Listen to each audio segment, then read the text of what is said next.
A few weeks ago I bought this Mini from a salvage car auction and it's in need of a right good clean.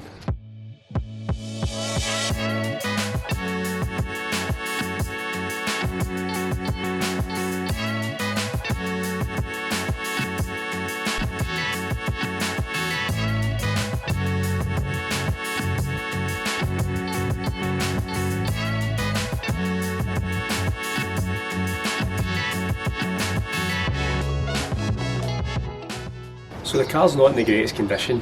You might be wondering, why are you going to wash it? Well, it's been lying about for a long time. It's very dirty. There's a lot of paint marks from when the insurance guys assessed it, and they've circled every ding, stone chip, dent, scratch, whatever there is on the paint on the car. And I want to get rid of it, and I want to get it back to just bare paint so I can see just how much bodywork I'm going to have to do with this one. So this isn't going to be some pristine car at the end of the day, it's just getting a smashed up, manky car, somewhat clean. Let's crack on. Diving straight into it then, and I'm going to be starting off using the Infinity Wax Citrus Pre-Wash through the IK sprayer, diluted at 1 to 10, followed up by the Blitz Detailing Snow Foam through the new MJJC Snow Foam lens. We're doing a full review on this, but I want to get to know the product before I dive into the review. At this point in time, I never knew how tough these paint marks were going to be to come off, so I wanted to give the pre-wash and the snow foam a good opportunity to see if they could get rid of the majority of those paint marks.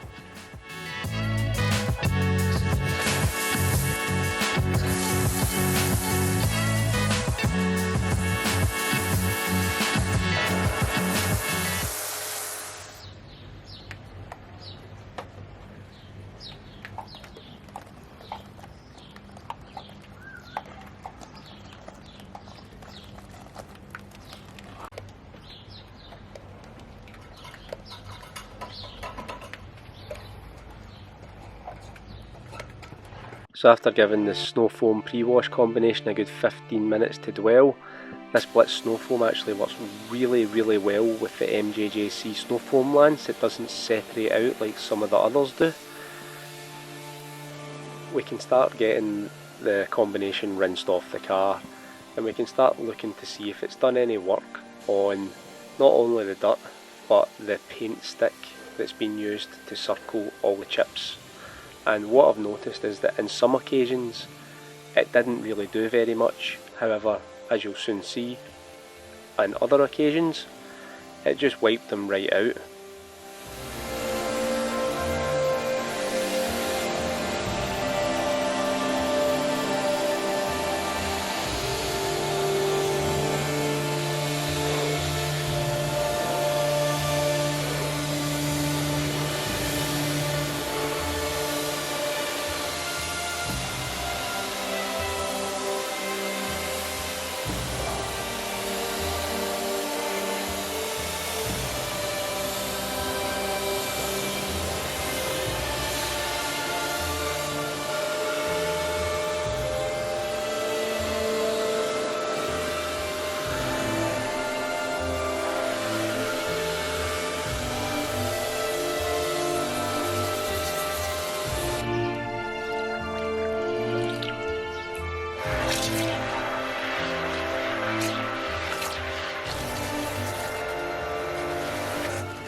For the contact wash, I'm going to be using the Auto Bright Direct Decon shampoo.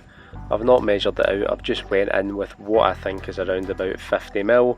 The car needs a good decontamination anyway, so it's not going to do it any harm. I'm only using the 1 bucket method at this point because, well, I'm not overly fussed about inflicting any additional little scratches on the car, because we're going to need to be doing a full polish, a lot of stone chip fixing and a lot of scratch fixing. As you can see, I'm also using the noodle wash mitt as opposed to my Garage Therapy wash pad. Reason behind that, I just don't want to get any contamination on my Garage Therapy wash pad. And one thing that I will say is that I am noticing a huge difference between the quality of the GT wash pad and this just standard generic noodle wash mitt. The quality is far superior in the wash pad.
This is where what we would call in my job, we've got a little bit of scope creep.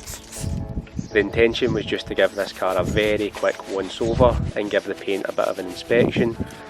But after I'd done that, I noticed all the grime and all the mould and all the build up in all these little hard to get to areas. So I had to go in with the detailing brush, and I'm using the same mixture of Decon shampoo that I made up in the previous video. So that's a 10:1 mixture with my hog's hair detailing brush, just to get into all the little nooks and crannies around about the car.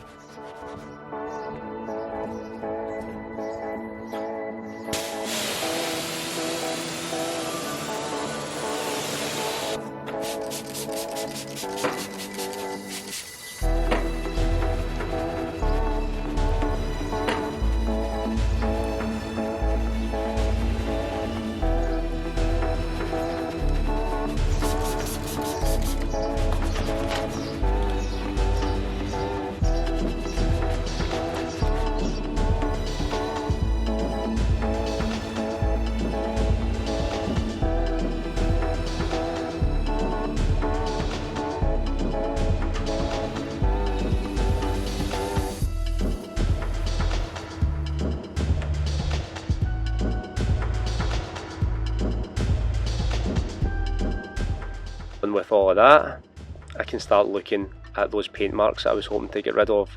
And as you'll have seen, some still remain, however the vast majority have disappeared. Some have left a very faint outline. So again, with a little bit of more scope creep, we've got the clay cloth out to try and deal with the rest of them. This is the SGCB clay cloth, and it's served me very well, although it is probably getting to the end of its lifespan now.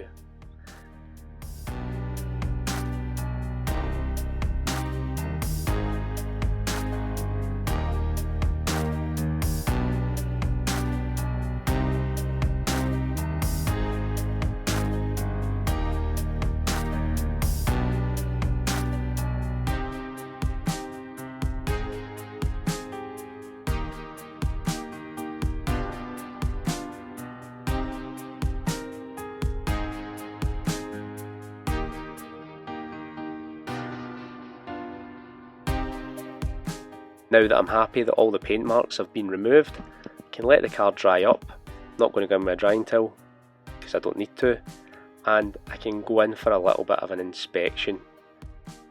One of the things that stands out right away is that the rear number plate looks as if they've used some form of super glue to stick it on. You can see the mess that it's left behind. There's also a few kind of stone chips, a few scratches. I'm going to need to get the polisher out and buff out, see what can be done. And then the big thing for me is the panel gap between the front driver's side door and front wing. As you can see at the top, there's a nice gap, and then down at the bottom, well, there's not any gap. So I'm going to need to do something about that. The front bumper is going to need a full respray. There's a lot of hairline fractures in the paint and a lot of paint chips as well. And then on the passenger side door, somebody's been very, very kind to do a bit of artwork with a key on it, and they've made a bit of a mess touching it back in, so most likely that's going to need to get sanded back and resprayed. It was just the damage that's been sustained from the crash. Just a little bit of lacquer failure that I'm going to have to tend to. Other than that, I've got all the new parts that I need to fix the car. If you're interested in watching that, tune into my other channel. I'll leave a link in the description, and you can see how I get on fully rebuilding this car, as well as all the paintwork. So as I spoke about the bodywork, got the car nice and clean, got a rough idea of what I'm going to need to do. Obviously you didn't see me cleaning the wheels there. That's because of this. They are an absolute riot, and to be quite honest, the silver doesn't really go with the colour of the car. So in a separate video, I'm going to take all the wheels off, give them a refurb and paint them a nice fresh new colour. That's going to do it for today. I hope you've enjoyed the video, bit of a shorter one. As always, hit that like button, hit that subscribe button, and I'll see you on the next one.